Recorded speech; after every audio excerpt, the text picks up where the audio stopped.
At hindi rin ito nalalayo sa ating kapanahunan sapagkat may mga taong minsan ay pakitang tao din ang paggawa nila ng mabuti sa kanilang kapwa sapagkat sila'y mag-aani ng parangal, papuri at pagkilala ng tao.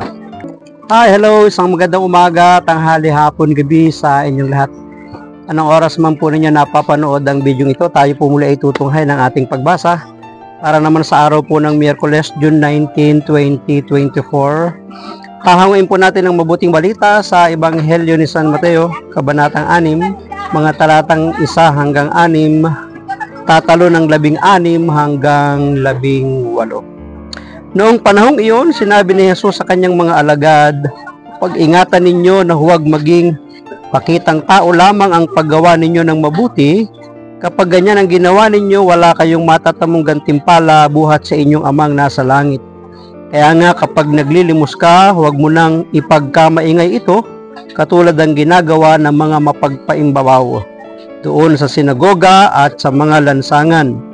At kapag nananalangin kayo, huwag kayong tumulad sa mga mapagpaimbabaw. Mahilig silang manalangin ng patayo sa mga sinagoga at sa mga panulukang daan upang makita ng mga tao.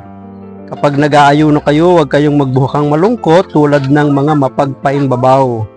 Hindi sila nag-aayos upang malaman ng mga tao na sila'y nag-aayuno. Sinasabi ko sa inyo, tinanggap na nila ang kanilang gantimpala.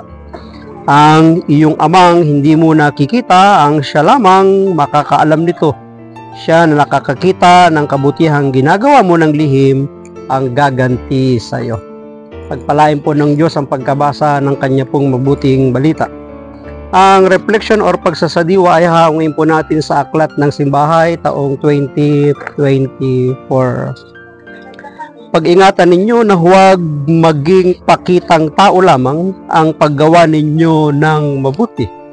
Bakit kaya ito ay nagbibigay pahiwatig sa mga tao sa pangaral at pagtuturo ng ating Panginoong Hesus? Maaring noong mga panahon na yon, may mga gumagawa talaga ng kabutihan, ngunit pagpapaimbabaw o pagkukunwari lamang upang umani ng palakpak at papuri galing sa mga tao ang mga taong gumagawa nito. Kaya't natutukso sila na maging pakitang tao ang kanilang pagsasagawa ng kabutihan sa kanilang kapwa. At hindi rin ito nalalayo sa ating kapanahunan sapagkat may mga taong minsan ay pakitang tao din ang paggawa nila ng mabuti sa kanilang kapwa sapagkat sila'y mag-aani ng parangal, papuri at pagkilala ng tao. Magpakatotoo ka. Ginagawa ang mabuting gawa sa tamang dahilan, hindi upang maging bida at purihin ng mga tao. Tumutulong sa mga nangangailangan dahil ito ang kalooban ng Diyos at hindi upang maging tanyag at makakuha ng boto kapag eleksyon. Ito po ay patungkol sa mga taong tumatakbo sa isang posisyon, sa isang bansa, sa isang bayan, sa isang baryo, sa isang barangay, or sa anumang mga asosasyon na nagmimiting makakuha ng maraming boto kapag may panahon ng eleksyon. Ang habilin ni Jesus, tahimik na gawin ang kawang gawa. Huwag nang ipag-ingay o ipagmalaki, maging totoo sa lahat ng pagkakataon, lalo na sa panalangin.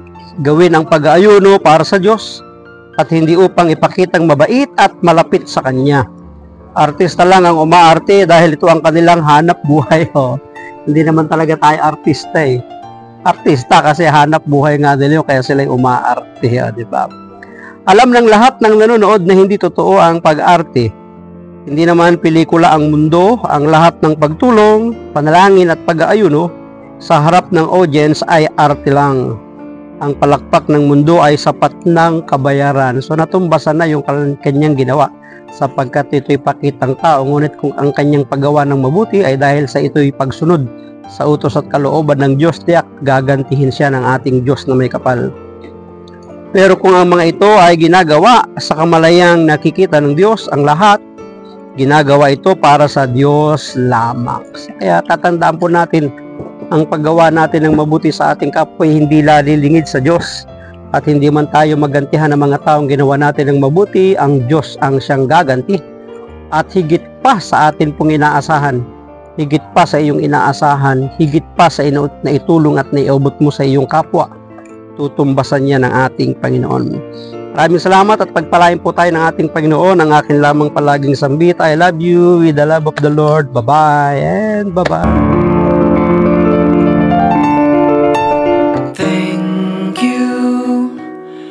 Thank you for your smile.